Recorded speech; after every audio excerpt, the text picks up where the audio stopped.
Hello friends, आपका बहुत बहुत स्वागत है आपके अपने यूट्यूब चैनल आरसी शॉर्टहैंड में। आप इस चैनल पर नए हैं तो इस चैनल को सब्सक्राइब कीजिए, लाइक कीजिए और अपने फ्रेंड के साथ शेयर करें। तो आपका डिक्टेशन 5 सेकंड में शुरू होगा।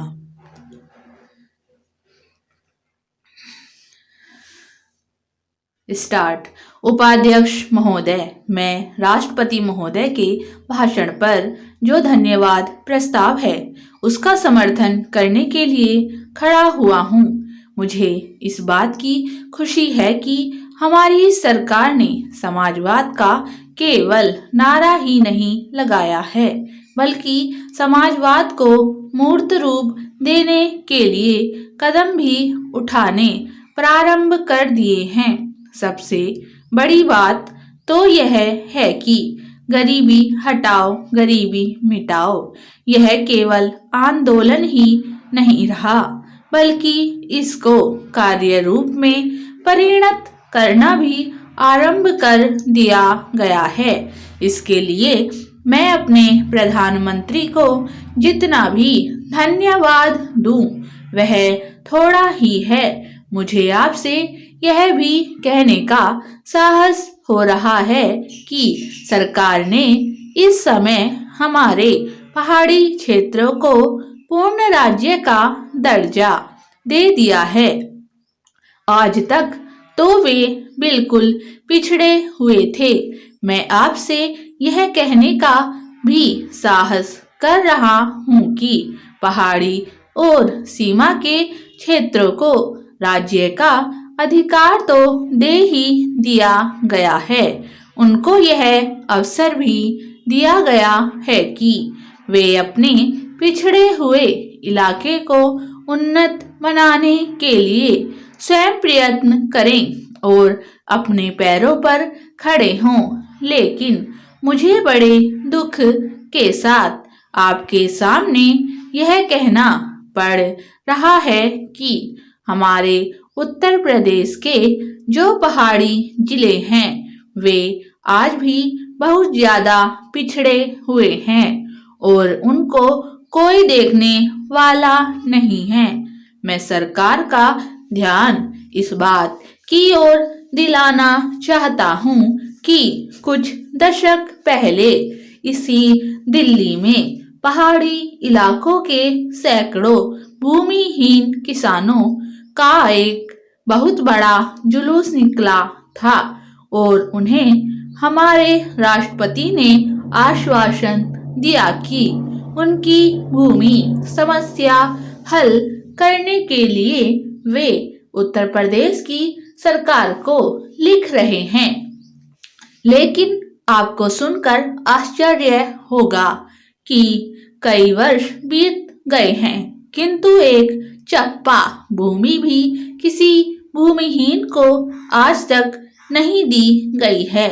हमारे भूमिहीन किसान कभी जेल में सड़ते हैं और कभी कहीं मारे फिरते हैं, लेकिन भूमि उन्हें नहीं मिली। इसी प्रकार मैं आपको यह भी बता देना चाहता हूँ कि एक बार हमारे मुख्यमंत्री जी ने भी लिखा था कि हमारे उत्तर प्रदेश के जो पहाड़ी जिले हैं वे पूरी तरह से पिछड़े हुए हैं। इसके अलावा एक बार हमारे प्रधानमंत्री जब यहाँ दौरे पर आए थे तब उन्होंने एक सार्वजनिक सभा में भाषण दिया था। उपाध्यक्ष महोदय, अपने भाषण में उन्होंने कहा कि मैंने आज तक ऐसी गरीबी के दर्शन नहीं किए जैसा कि मैं देख रहा हूँ। ऐसी गरीबी जब हम स्वतंत्र नहीं थे तब अवश्य देखने को मिलती थी, लेकिन स्वतंत्रता के पश्चात मैं पहली बार ऐसी गरीबी देश के किसी भाग में देख रहा हूँ। देश के विकास के काम को बढ़ाकर ही ऐसी गरीबी हम हटा सकते हैं। सरकारी उद्योगों की स्थिति अजीब है।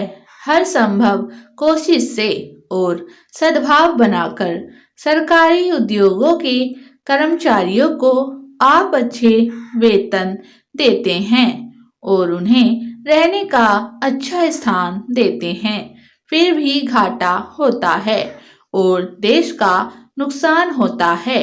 कारण क्या है?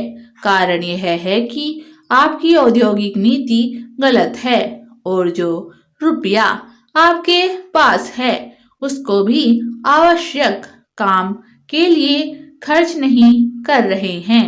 एक तरफ बोकारो के लिए 600 करोड़ रुपया रख रहे हैं और दूसरी ओर राजस्थान नहर को पूरा करने के लिए आप कहते हैं कि हमारे पास पैसा नहीं है। एक और महाराष्ट्र के अंदर आप नई चीनी मिलें खोल रहे हैं और दूसरी ओर उत्तर प्रदेश और बिहार के अंदर कारखाने बंद हो रहे हैं या जो उनकी क्षमता है उस पर पूरे तौर पर काम नहीं कर रहे हैं। यह कोई औद्योगिक नीति नहीं है। इसलिए यह कहना ठीक नहीं है कि हमारी औद्योगिक नीति सफल हुई है। मंत्री महोदय कहते हैं कि वे सिंचाई के लिए एक सिंचाई आयोग बनाएंगे। अच्छी बात है, मगर सिंचाई की क्या हालत है हमारे देश के अंदर, यह भी तो देखिए। जिस समय हमारे देश में कोसी बांध का काम शुरू हुआ था उस समय पाकिस्तान ने एक बांध पूरा कर लिया था, वहां उससे सिंचाई हो रही है और हमारे यहाँ इसका काम आधा भी नहीं हुआ है। राजस्थान नहर शुरू हुए कितने वर्ष हो गए हैं परंतु अभी भी वह बनी नहीं। हमारे यहाँ कोई ठीक तौर तरीका नहीं है। मंत्रियों और सांसदों के मकानों के लिए करोड़ों रुपए निकल सकते हैं मगर देश के उद्योग के लिए, देश के किसान और मजदूर के लिए जो रुपया चाहिए वह नहीं मिल सकता। उसके लिए रुपया नहीं दे सकते हैं। यह कोई उद्योग नीति नहीं है, यह एक खिलवाड़ किया जा रहा है। मैं कल सदन को बतला रहा था कि कुछ सड़कें विश्व बैंक की सहायता से बनने वाली थी। स्टॉप।